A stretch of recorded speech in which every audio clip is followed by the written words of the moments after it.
Assalamualaikum warahmatullahi wabarakatuh. Wilujeng enjing pamiarsa tepang di sareng singkuri pun Yayan Yanto dina kalawarta Sunda TV Kaping 27 November tahun 2017. Sababaraha warta anu baris lebat ka redaksi Sunda TV baris didugikeun setengah jam kapayun. Dianggakeun iber salengkapna.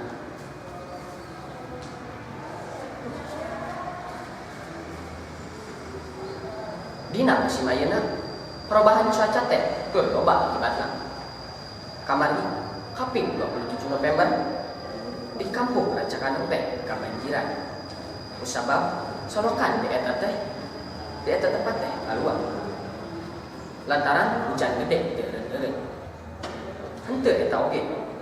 Di sabeudeureuh jalan palabuhan tatangkalan melakukan angin nu sakitu gedena.